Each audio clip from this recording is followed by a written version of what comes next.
Materiaalit vaikuttavat usein samankaltaisilta. Katso vaikka näitä kahta kaidetta. Ne näyttävät samanlaisilta, mutta ovat täysin erilaisia. Toinen on hiiliterästä, toinen ruostumatonta terästä. Hiiliteräs on yleensä suojattava korroosiota vastaan, ja siksi se usein maalataan tai galvanoidaan. Ruostumaton teräs ei tarvitse lisäsuojausta. Se on kestävä, pitkäikäinen ja näyttää upealta vuosi toisensa jälkeen kovimmassakin käsittelyssä.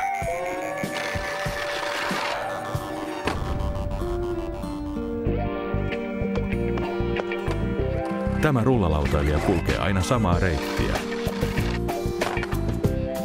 Samojen kaiteiden päällä, joka päivä, kuukaudesta toiseen.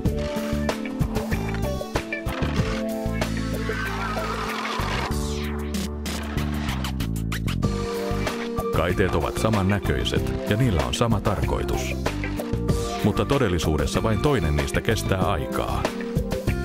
Sillä vain toinen on ruostumatonta terästä.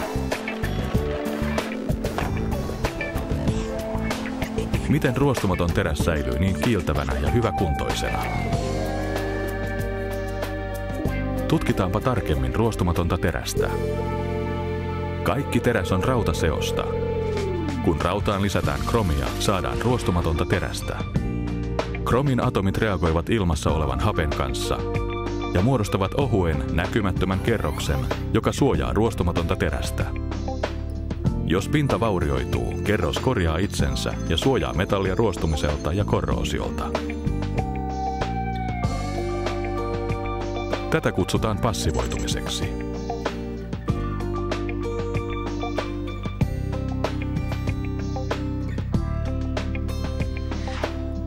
Ilman kromia passivoitumista ei tapahdu, joten kun hiiliteräksen suojapinta vaurioituu, alla oleva teräs reagoi hapen kanssa ja muodostaa ruostetta, usein tuhoisin seurauksin.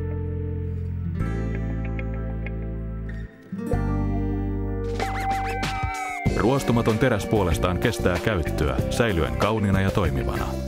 Sillä onkin suuri merkitys jokapäiväisessä elämässämme. Ruostumaton teräs saattaa sisältää myös nikkeliä ja molybdeeniä, jos sen käyttökohde sitä vaatii.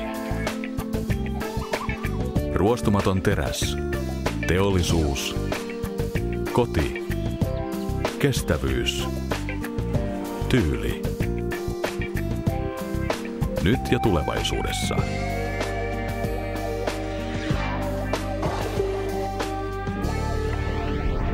Ruostumaton teräs. Itseään suojaava koostumus tuottaa kestävää arvoa.